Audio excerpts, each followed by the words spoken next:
Good morning student. आज का जो हमारा रिवीजन का टॉपिक है वो रहेगा पोल्स। ठीक है। लेकिन इससे पहले हमने कल क्या देखा था? कल हमने देखा था कि जो हमारे सपोर्ट्स हैं और सपोर्ट्स को हमने कितने टाइप्स में उसको क्लासिफाइड किया था। तो आज एक बार हम फिर से देख लेते हैं कि सपोर्ट्स को हमने कैसे जो है कि क्लासिफिकेशन किया था। देखिए, सपोर्ट्स की अगर हम बात करें तो सपोर्ट्स बेसिकली कितने टाइप के होते हैं? दो टाइप के होते हैं। पहला क्या होता है हमारा पोल, और दूसरा क्या होता है टावर। पोल को हम फर्दर क्लासिफाई करेंगे तो वो कौन से होते हैं? Wood type pole, steel poles और सीमेंट कंक्रीट पोल। अगर हम वुड पोल को फिर से अगर डिवाइड करेंगे तो वुड पोल्स हमारे कितने टाइप के होते हैं? दो टाइप के होते हैं। पहला होता है हमारा सिंगल वुड पोल्स और दूसरा होता है डबल वुड पोल। फिर डबल वुड पोल को अगर हम डिवाइड करेंगे तो वो कितने टाइप के होते हैं? वो फर्दर दो टाइप के होते हैं, ए टाइप और एच टाइप। ठीक है।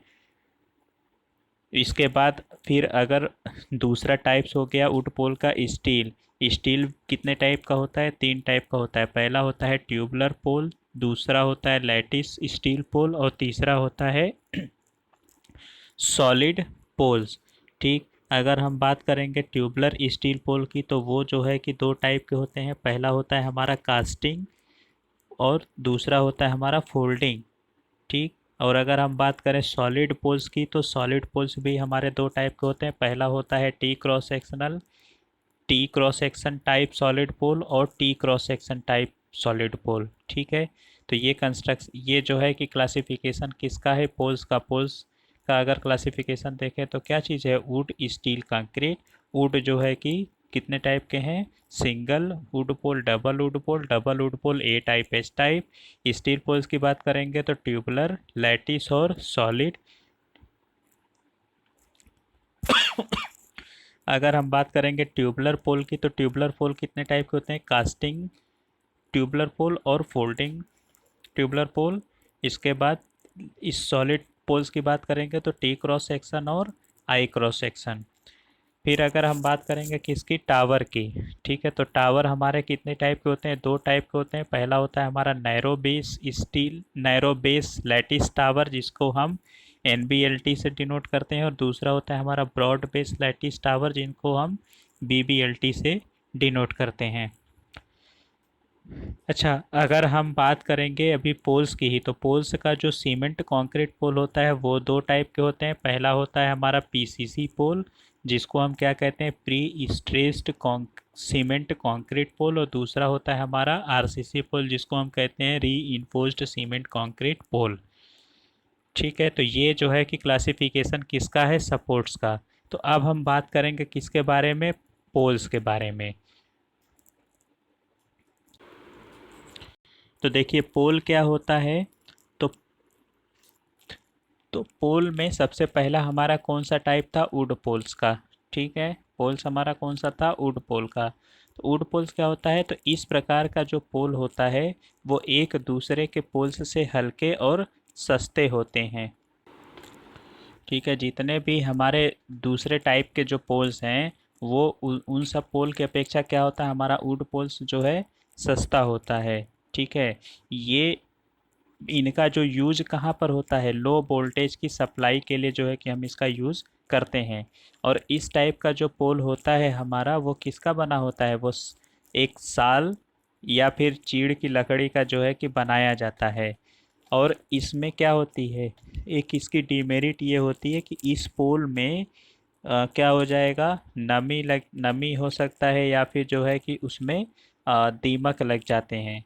तो इन सब प्रभावों से बचाने के लिए क्या करते हैं कि इसके निचले भाग का मतलब क्या होगा कि जैसे अगर ये हमारा इसका वुड पोल है तो अब ये तो है लकड़ी का। ठीक है। तो लकड़ी वाले में क्या होगा कि इसमें कुछ नमी की वजह से ये खराब हो सकते हैं या फिर जो है कि लकड़ी में दीमक लग जाता है। तो इन सब से बचाने के लिए इसका जो निचला वाला पोर्शन है, ठीक है, सबसे लोअर साइड, उसमें हम क्या करते हैं? तारकोल का या फिर क्रियोसोट तेल का यूज़ करते हैं, जो उसमें क्या करेगा? उसको नमी से या फिर उसको दीमक से बचाएगा।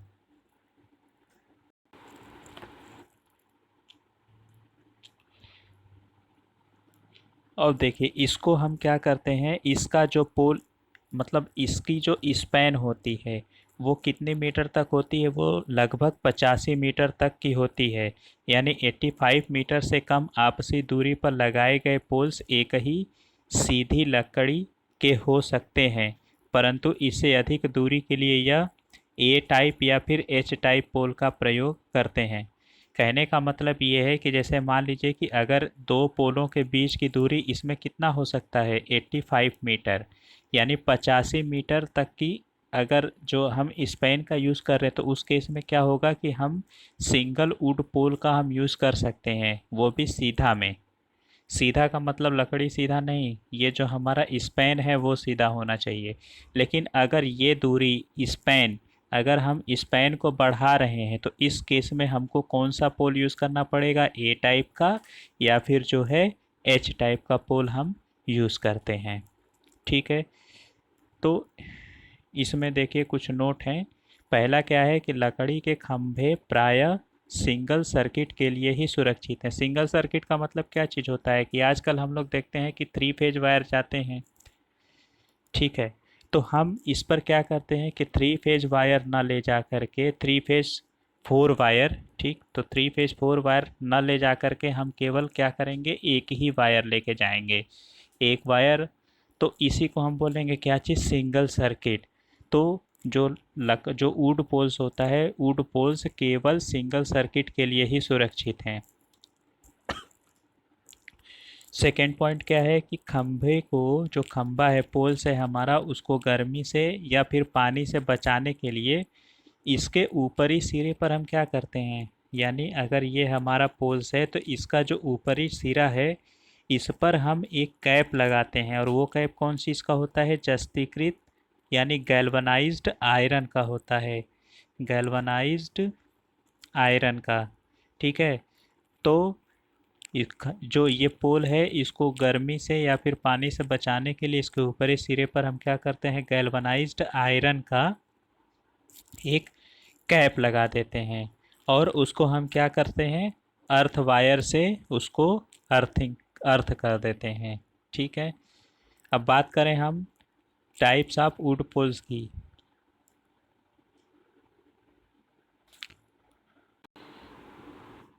तो नेक्स्ट हमारा क्या होगा, टाइप्स ऑफ वुड पोल्स। देखिए जैसा कि हमने पहले ही देखा था कि जो हमारा वुड पोल होगा वो कितने टाइप के होंगे, एक होगा हमारा सिंगल वुड पोल और दूसरा होता है डबल वुड पोल। अगर हम बात करें सिंगल वुड पोल की तो क्या होता है, 11 मीटर लंबे और कम से कम आधार परिधि इसका 66 सेंटीमीटर तथा शिखर परिधि इसका 38 सेंटीमीटर वाले खंभे 60 से 70 मीटर स्पैन में उपयोग किए जाते हैं। कहने का मतलब क्या है, कहने का मतलब ये चीज़ है कि जैसे मान लीजिए कि अगर ये हमारा वुड पोल है, ठीक है, तो इसका जो आधार परिधि यानी बेस सरकमफरेंस होगा वो कितना होना चाहिए, मतलब स्टैंडर्ड जो मेज़रमेंट है वो हमारा कितना है, 66 सेंटीमीटर, और इसका जो टॉप है यानी जो शिखर परिधि यानी टॉप सर्कम्फ्रेंस कितना होना चाहिए, 38 सेंटीमीटर का। ठीक है, और इसका जो इस टाइप का जो वुड पोल होगा, है ना, इसकी जो लेंथ होनी चाहिए वो बेसिकली कितनी होनी चाहिए, 11 मीटर होना चाहिए। ठीक, लेकिन इस टाइप का जो वुड पोल होगा वो बेसिकली किसके लिए कन्वीनियंट होगा, सुविधाजनक होगा, तो ये 60 से 70 मीटर स्पैन के लिए हम लोग क्या करते हैं, इसका यूज़ करते हैं। अब बात करते हैं हम डबल वुड पोल की। दूसरा हमारा टाइप क्या होता है, डबल वुड पोल। और डबल वुड पोल भी हमारा दो टाइप के होते हैं, पहला होता है हमारा ए टाइप का और दूसरा होता है हमारा एच टाइप का। तो देखिए ए टाइप जो वुड पोल है उसका यूज़ हम कहाँ करते हैं, तो ए टाइप जो वुड पोल होता है ये, इसकी जो लेंथ होती है 12.75 मीटर लंबे खंभों का उपयोग 70 से 80 मीटर यानी 70 टू 80 मीटर लंबे स्पैन के लिए हम एक सीधी लाइन में प्रयोग करते हैं। ठीक है, इसके बाद दूसरा है हमारा क्या चीज़, एच टाइप वुड पोल। देखिए एच टाइप का जो वुड पोल होता है वो क्या होता है, तो इस प्रकार का जो खंबा है, इस प्रकार का जो पोल है वो 80 से 80 से 150 मीटर, यानी अगर हम बात करेंगे केवल एक सीधी लाइन की, तो देखिए अगर स्पैन हमारा 60 से 70 मीटर अगर होता है तो उस केस में हम क्या करते हैं, सिंगल वुड पोल का हम यूज़ कर सकते हैं, ठीक है। लेकिन अगर लेंथ हमारा 70 टू 80 यानी 70 से 80 मीटर होता है तो उस टाइप में हम किसका यूज़ करेंगे, डबल वुड पोल का। और डबल वुड पोल का कौन सा है, ए टाइप। लेकिन जब यही स्पैन हमारा क्या होता है, 80 मीटर से लेकर के 150 मीटर तक हो जाता है, तो उस केस में हम किसका यूज़ करेंगे, डबल वुड पोल का ही, एच टाइप का। और साथ ही साथ में इसका एक और जो है कि यूज़ होते हैं, आपने पढ़ा होगा सब स्टेशन में पोल माउंटेड सब स्टेशन। और पोल माउंटेड सब स्टेशन क्या होता था, जिस पर ये एक प्रकार का आउटडोर सब स्टेशन का एक पार्ट होता है, ठीक है, जिस पर हम क्या करते हैं, ट्रांसफार्मर या फिर जो भी अन्य उसके ऑक्सिलरी इक्विपमेंट हैं या फिर स्विच गियर इक्विपमेंट होंगे, उसके जो है कि माउंटिंग के लिए हम इसका यूज़ करते हैं, किसका, एच टाइप वुड पोल का, ठीक है। तो अभी तक हमने क्या चीज़ देखा कि अगर हमारा स्पैन केवल अगर हम बात करेंगे एक सीधी लाइन की, जिसमें कोई भी जो है कि टर्न्स नहीं है और किसी भी एंगल पर उसका डेविएशन नहीं हो रहा है, तो उस केस में अगर उसकी स्पैन 60 टू 70 मीटर अगर होगी तो उस केस में हम सिंगल वुड पोल का यूज़ कर सकते हैं। इसकी जो लंबाई होगी इस पोल की वो कितनी होगी, 11 मीटर होगी। और दूसरी चीज़ हमने इसमें अभी क्या देखा कि इसकी जो आधार परिधि होगी, आधार परिधि का मतलब बेस सरकमफ्रेंस, वो कितना होगा, 66 सेंटीमीटर। और इसका जो टॉप सरकमफ्रेंस होगा वो कितना होगा, 38 सेंटीमीटर। और लेंथ ऑफ द पोल कितनी होगी, 11 मीटर। लेकिन अब यही जब इसकी लेंथ क्या हो जाएगी, जो स्पैन है हमारा, स्पैन अगर 70 से 80 मीटर हो जाएगा तो उसमें हम क्या करेंगे, डबल वुड पोल। और कौन सा टाइप, ए टाइप। लेकिन अगर 80 से 150 मीटर अगर स्पैन हो जाएगा तो उसमें हम डबल वुड पोल का, H type.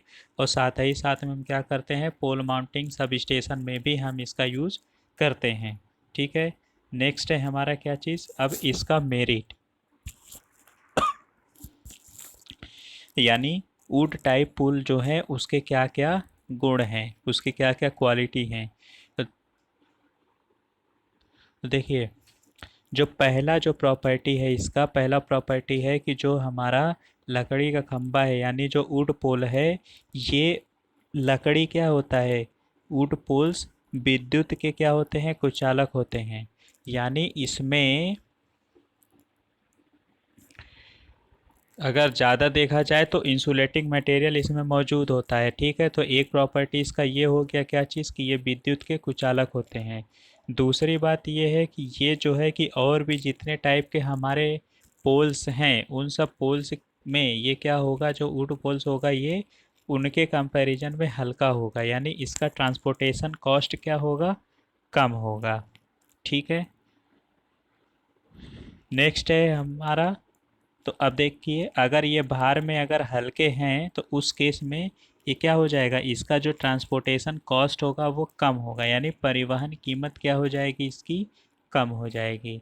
Next point, next अगर है तो इनका जो इनिशियल कॉस्ट होता है यानी जो प्रारंभिक कीमत होती है, ये क्या होगा, ये अन्य पोल्स जो हैं उनकी अपेक्षा ये सस्ते होंगे। क्यों, क्योंकि लकड़ी जो है कि आसानी से अवेलेबल है, ठीक है।